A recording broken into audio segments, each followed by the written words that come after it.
son écrit, du moins quelques écrits, à la presse nationale. Donc du coup tout le monde s'est empressé de reprendre cette histoire. Et Harry en veut à Marcus.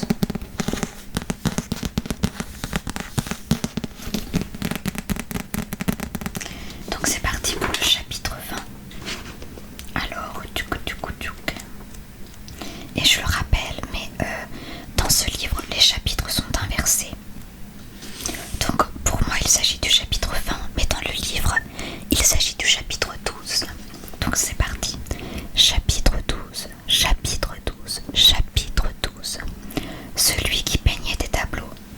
Apprenez à aimer vos échecs, Marcus, car ce sont eux qui vous bâtiront. Ce sont vos échecs qui donneront toute leur saveur à vos victoires. Il faisait un temps radieux sur Portland, Maine, le jour où nous rendîmes visite à Scylla Caleb Mitchell, la sœur de Luther. C'était le vendredi 18 juillet 2008. La famille Mitchell habitait une maison coquette d'un quartier résidentiel proche du centre-ville. Scylla nous reçut dans sa cuisine. À notre arrivée, le café fumait déjà dans 2 tasses identiques, posées sur la table, et des albums de famille avaient été empilés à côté. Cal Howwood était parvenu à la joindre la veille. Sur la route entre Concorde et Portland, il me raconta que lorsqu'il l'avait eue au téléphone, il avait eu l'impression qu'elle s'attendait à son appel. Je me suis présenté en tant que policier. Je lui ai dit que j'enquêtais sur les assassinats de Deborah Cooper et Nola Gillargan, et que j'avais besoin de la rencontrer pour lui poser quelques questions. En principe, les gens s'inquiètent dès qu'ils entendent les mots police d'État. Ils posent des questions, ils demandent ce qui se passe et en quoi ça les concerne. Or, Scylla Mitchell m'a simplement répondu « Venez demain quand vous voulez, je serai chez moi. C'est important que l'on se parle. » Dans sa cuisine, elle s'assit face à nous. C'était une belle femme, la cinquantaine bien portante. D'allure sophistiquée et mère de 2 enfants. Son mari, présent également, resta debout, en retrait, comme s'il avait peur d'être importun. « Alors, demanda-t-elle, est-ce que tout ceci est la vérité ?»« Quoi donc ?» fit Cal Howwood. « Ce que j'ai lu dans les journaux, toutes ces choses épouvantables sur cette pauvre gamine Aurora. Oui, la presse a un peu déformé, mais les faits sont véridiques. Madame Mitchell, vous n'avez pas eu l'air surprise de mon appel hier. » Elle eut un air triste. « Comme je vous le racontais hier au téléphone, dit-elle, il n'y avait pas les noms dans le journal, mais j'ai compris que ES était Elijah Stern et que son chauffeur était Luther. » Elle sortit une coupure de journal et la lut à haute voix, comme pour comprendre ce qu'elle ne comprenait pas. ES, un des hommes les plus riches du New Hampshire, envoyait son chauffeur chercher Nola au centre-ville pour la lui ramener chez lui, à Concorde. 33 ans plus tard, une amie de Nola, qui n'était qu'une enfant à l'époque, racontera qu'elle avait assisté un jour à un rendez-vous avec le chauffeur et que Nola était partie comme on partait à la mort. Ce jeune témoin décrira le chauffeur comme un homme effrayant, au corps puissant et au visage déformé. Une telle description, ça ne peut être que mon frère. Elle se tut et nous dévisagea. Elle attendait une réponse, et Cal Howwood joua carte sur table. Nous avons trouvé un tableau de Nola Gillargan, plus ou moins nu, chez Elijah Stern, dit-il. Selon Stern, c'est votre frère qui l'a peint. Apparemment, Nola aurait accepté de se faire peindre contre de l'argent. Luther allait la chercher à Aurora, il l'emmenait à Concorde auprès de Stern. On ne sait pas très bien ce qui se passait là-bas,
et sa mère Nadia se rendirent au restaurant à 18h.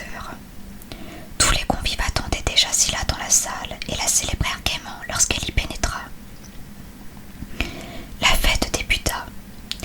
Il y eut de la musique et du champagne. Luther n'était pas encore arrivé. Le père pensa d'abord à un contretemps sur la route, mais à 19h30, lorsque le dîner fut servi, son fils n'était toujours pas là.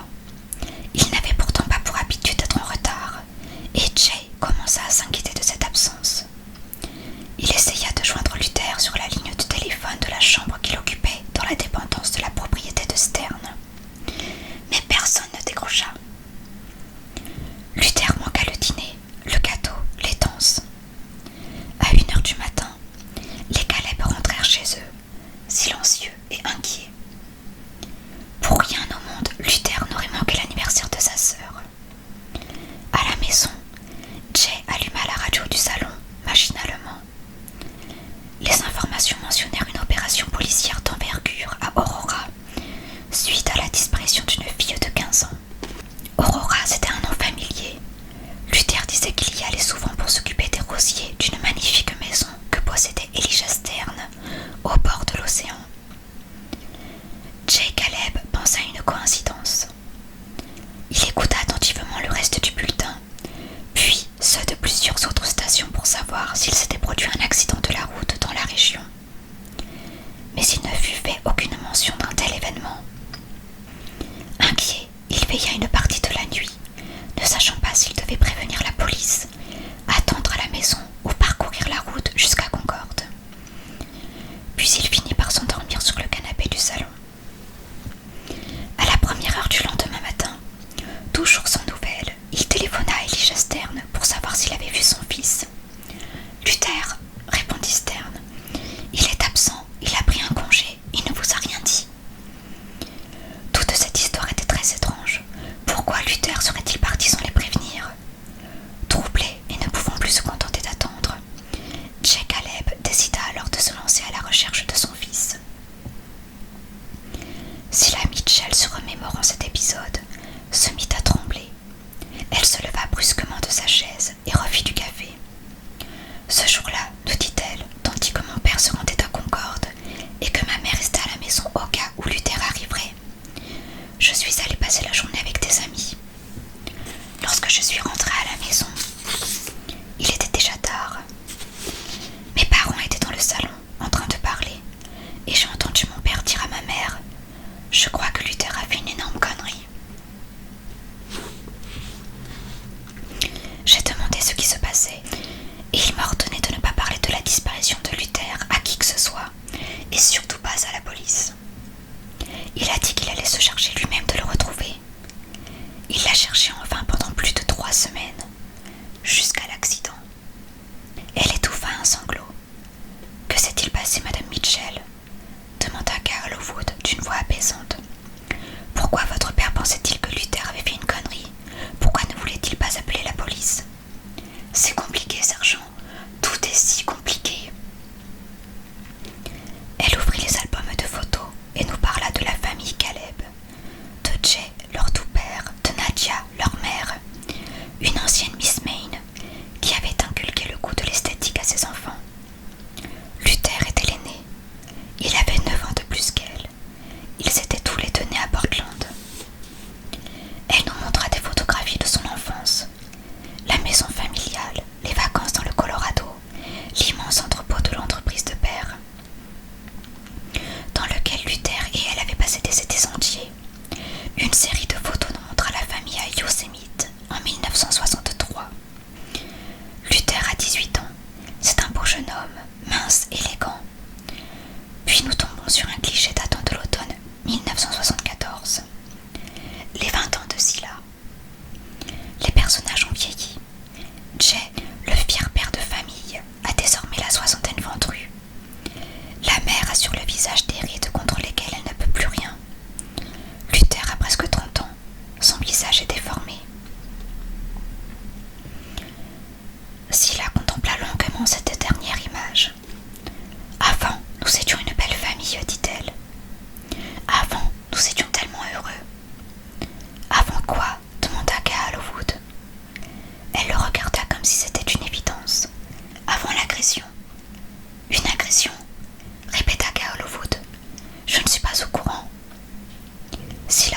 côte à côte les deux photographies de son frère. Ça s'est passé durant l'automne qui a suivi nos vacances à Yosemite. Regardez cette photo. Regardez comme il était beau. Luther était un jeune homme très spécial, vous savez. Il aimait l'art, il avait un don pour la peinture. Il avait terminé le lycée et il venait d'être reçu à l'école des beaux-arts de Portland. Tout le monde disait qu'il pourrait devenir un grand peintre, qu'il avait un don. C'était un garçon heureux, mais c'était aussi les prémices du Vietnam et il devait aller servir. Il disait qu'à son retour, il ferait les beaux-arts et qu'il se marierait. Il était déjà fiancé. Eleanor Smith, elle s'appelait, une fille de son lycée. Je vous le dis, c'était un garçon heureux. Avant ce soir de septembre 1964. Que s'est-il passé ce soir-là? Avez-vous entendu parler de la bande des Field Colts, sergent? La bande des Field Colts? Non, jamais. C'est le surnom que la police a donné à un groupe de voyous qui sévissait dans la région à cette époque. Septembre 1964. Il était aux environs de 22 heures.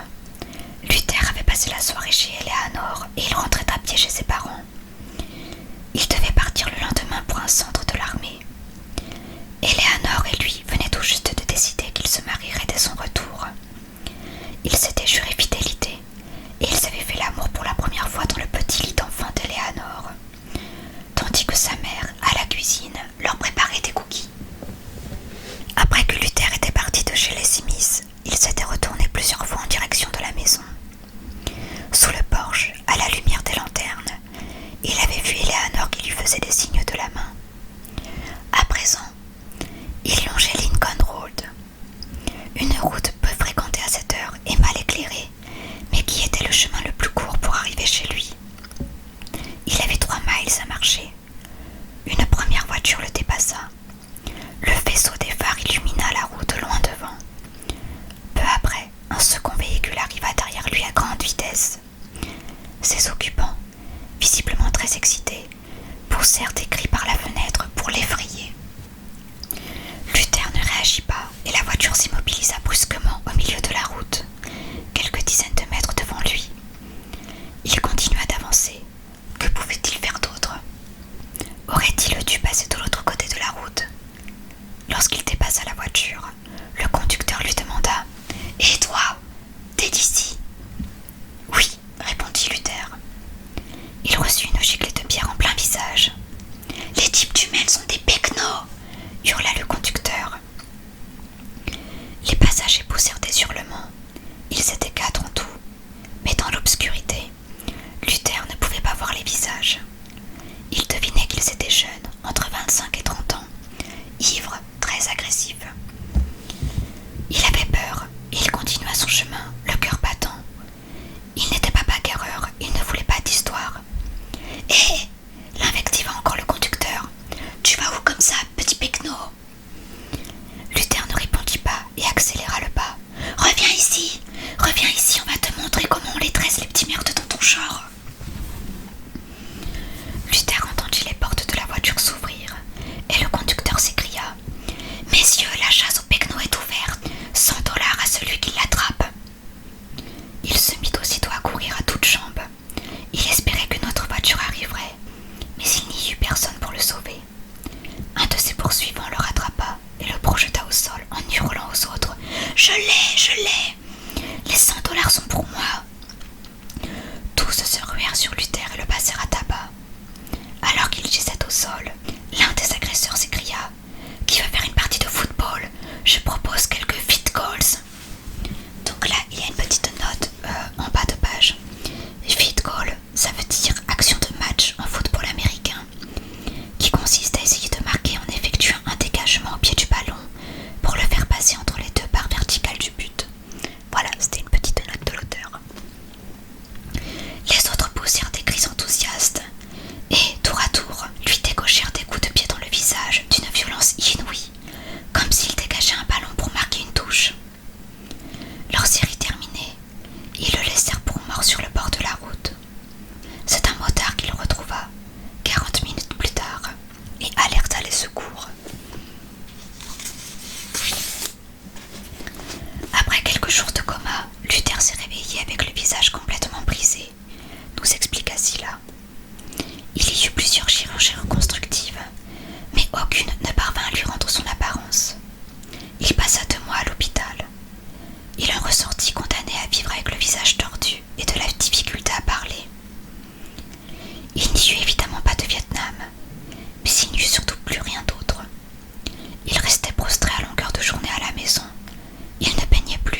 Ils ne furent jamais retrouvés.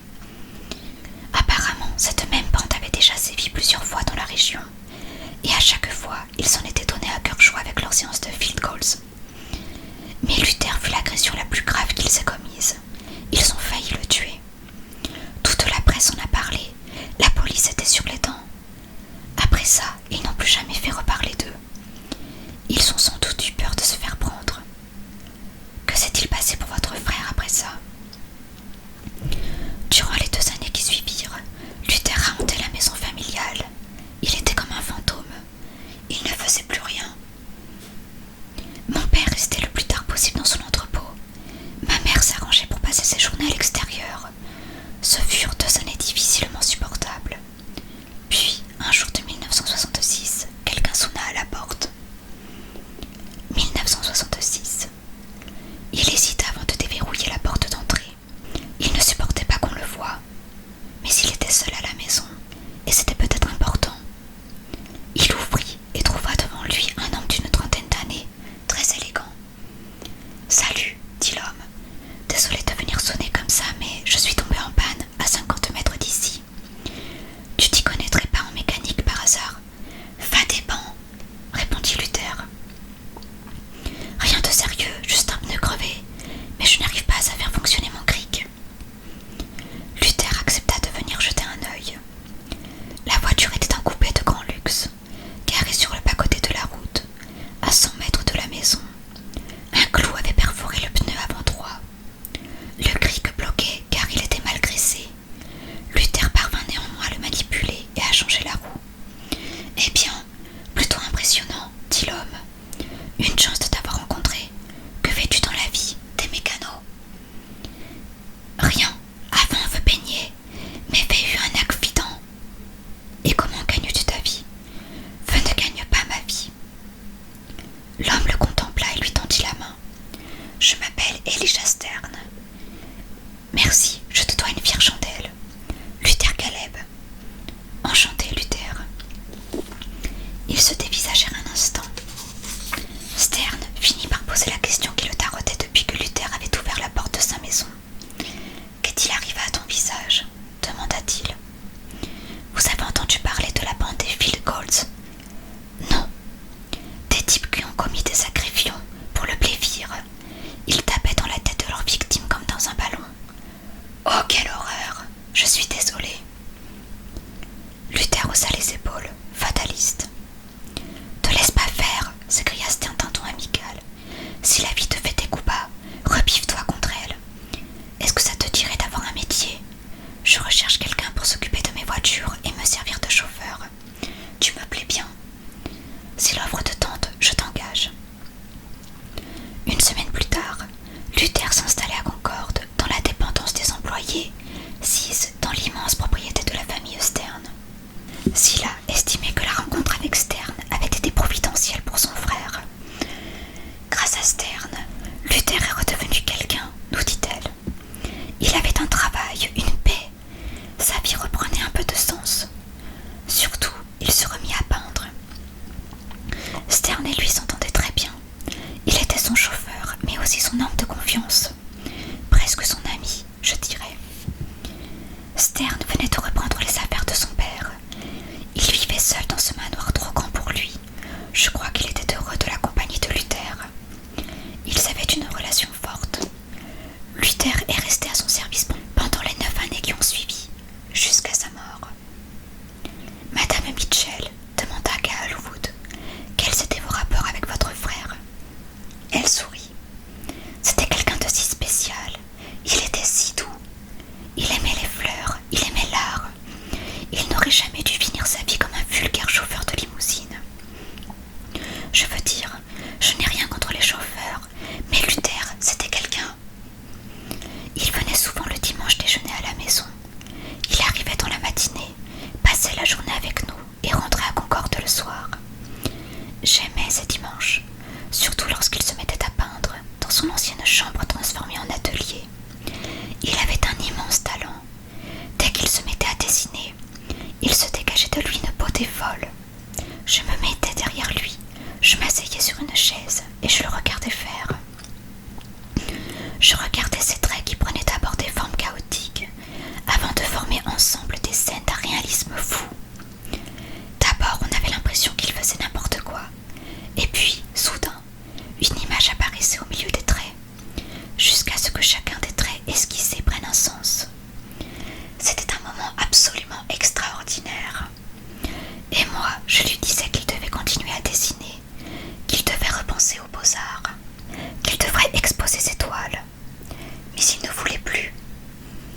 cause de son visage, à cause de son élocution, à cause de tout. Avant l'agression, il disait qu'il peignait parce qu'il avait ça en lui. Lorsqu'il s'y est finalement remis, il disait qu'il peignait pour être moins seul. Pourrions-nous voir quelques-uns de ces tableaux demanda Gaal Wood. Oui, évidemment. Mon père avait rassemblé une espèce de collection avec toutes les toiles laissées à Portland et celles récupérées dans la chambre de Luther chez Stern après sa mort. Il disait qu'un jour, on pourrait les donner à un musée, que ça aurait peut-être du succès. Mais il s'est contenté d'amasser les souvenirs dans des caisses que je stocke chez moi depuis le décès de mes parents. Scylla nous conduisit au sous-sol, où l'une des pièces de la réserve était encombrée de grandes caisses en bois. Plusieurs grands tableaux dépassaient, tandis que des croquis et des dessins s'entassaient entre les cadres. Il y en avait une quantité impressionnante. Il y a beaucoup de désordre, s'excusa-t-elle. Ce sont des souvenirs en vrac, je n'ai rien osé jeter. En fouillant parmi les tableaux, Gaal Wood dénicha une toile représentant une jeune femme blonde. C'est Eleanor, expliqua Scylla. Ces toiles datent d'avant l'agression. Il aimait la peindre. Il disait qu'il pourrait la peindre toute sa vie. Eleanor était une jolie jeune femme blonde. Détail intrigant. Elle ressemblait énormément à Nola. Il y avait de nombreux autres portraits de différentes femmes, toutes blondes. Et les dates indiquaient toutes des années postérieures à l'agression. Qui sont ces femmes sur les tableaux interrogea Gaal Wood. Je ne sais pas, répondit Scylla. Sans doute sont-elles sorties de l'imagination de Luther. C'est à ce moment-là que nous tombâmes sur une série de croquis au fusain. Sur l'un d'eux, je crus reconnaître l'intérieur du Clarks, avec, au comptoir, une femme belle mais triste. La ressemblance avec Jenny était stupéfiante, mais je pensais à une coïncidence. Jusqu'à ce que, retournant le dessin, je trouve l'inscription suivante. Jenny Quinn, 1974. Je demandai alors, pourquoi votre frère avait-il cette obsession de peindre ces femmes blondes? Je l'ignore, dit Scylla, vraiment. Gaal Wood la dévisagea alors d'un air doux et grave à la fois, et il lui dit, Madame Mitchell, il est temps de nous dire pourquoi le soir du 31 août 1975, votre père vous a dit qu'il pensait que Luther avait fait une connerie. Elle acquiesça. 31 août 1975. À 9h du matin, lorsque Jay Caleb raccrocha le téléphone, il comprit que quelque chose clochait. Elijah Stern venait de lui indiquer que Luther avait pris un congé pour une durée indéterminée. Vous cherchez Luther? S'était étonné Stern. Mais il n'est pas ici. Je pensais que vous saviez. Pas ici. Mais où est-il? Hier, nous l'attendions pour l'anniversaire de sa sœur et il n'est jamais venu. Je suis très inquiet. Que vous a-t-il dit exactement? Il m'a dit qu'il allait probablement devoir arrêter de travailler pour moi. C'était il y a 2 jours. Arrêter de travailler pour vous? Mais pourquoi? Je l'ignore. Je pensais que vous le saviez. Immédiatement après avoir reposé le combiné, Jay le reprit en main pour prévenir à la police. Mais il ne termina pas son geste.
désormais convaincu qu'il s'était passé un événement grave pour que son fils s'évapore ainsi dans la nature. Il quitta la propriété de Stern et retourna en ville. Il s'arrêta dans un restaurant pour téléphoner à sa femme et avaler un sandwich. Nadia l'informa qu'elle était toujours sans nouvelles. Tout en déjeunant, il parcourut le journal. On n'y parlait que de ce fait divers survenu à Aurora. « Qu'est-ce que c'est que cette histoire de disparition ?» demanda-t-il au patron de l'établissement. « Une sale affaire. Ça s'est passé dans un bled à 1 heure d'ici. Une pauvre femme y a été assassinée et une fille de 15 ans enlevée. Toutes les polices de l'État sont à sa recherche. Comment se rend-on à Aurora ? Vous prenez la 101, direction Est. Lorsque vous arrivez à l'océan, vous suivez la route 1, direction Sud, et vous y êtes. » Poussé par un pressentiment, Jay Caleb se rendit à Aurora. Sur la route 1, il fut arrêté à 2 reprises par des barrages de police. Puis, lorsqu'il longea l'épaisse forêt de Side Creek, il put constater l'ampleur du dispositif de recherche. Des véhicules d'urgence par dizaines, des policiers partout, des chiens et beaucoup d'agitation. Il roula jusqu'au centre-ville. Et peu après, la marina s'arrêta devant un diner de la rue principale, débordant de monde. Il y entra et s'installa au comptoir. Une ravissante jeune femme blonde lui servit du café. Pendant une fraction de seconde, il crut la connaître. C'était pourtant la première fois de sa vie qu'il venait ici. Il la dévisagea. Elle lui sourit. Puis il vit son nom sur son badge, Jenny. Et soudain, il comprit. La femme sur cette esquisse au fusain réalisée par Luther et qu'il aimait particulièrement, c'était elle. Il se souvenait bien de l'inscription au dos, Jenny Quinn, 1974. « Je peux vous renseigner, monsieur ?» lui demanda Jenny. « Vous avez l'air perdu. »« C'est une horreur ce qui s'est passé ici. À qui dites-vous ? On ne sait toujours pas ce qui est arrivé à la fille. Elle est si jeune. Elle n'a que 15 ans. Je la connais bien, elle travaille ici le samedi. Elle s'appelle Nola Killargan. » Comment avez-vous dit ? Bégaya Jay qui espéra avoir mal entendu. Nola Killargan. En entendant ce nom encore, il se sentit vaciller. Il eut envie de vomir. Il devait partir d'ici, aller loin. Il laissa $10 sur le comptoir et il s'enfuit. À l'instant qu'il rentra à la maison, Nadia vit immédiatement que son mari était bouleversé. Elle se précipita vers lui et il s'écroula presque dans ses bras. « Mon Dieu, Jay, que se passe-t-il » ? « Il y a 3 semaines, Luther et moi sommes allés pêcher, tu te rappelles ? Oui, vous avez sorti ces black bass dont la chair était immangeable. Mais pourquoi me parles-tu de cela ?» Jay raconta cette journée à sa femme. C'était le dimanche 10 août 1975. Luther était arrivé à Portland la veille au soir.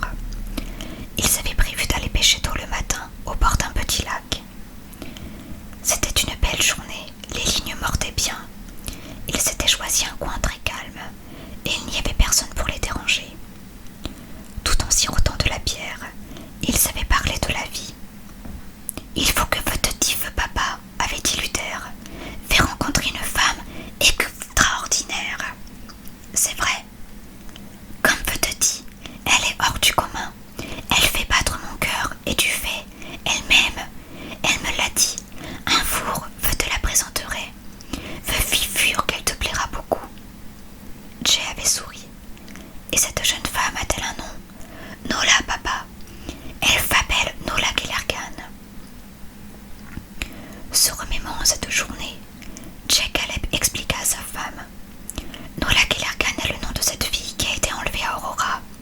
Je crois que Luther a fait une énorme connerie. » Scylla rentra à la maison au même instant.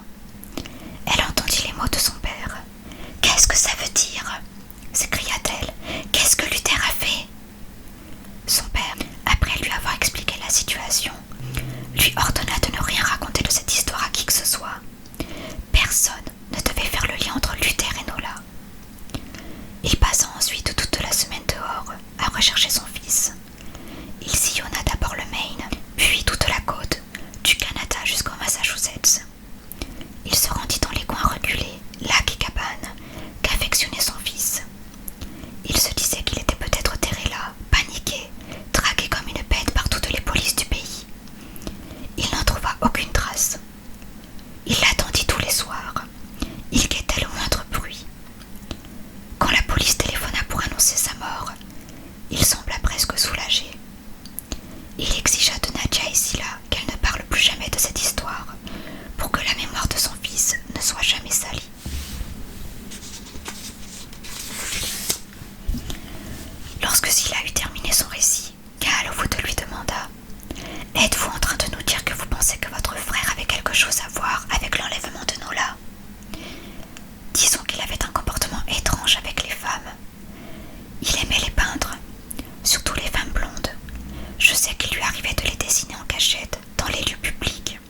siège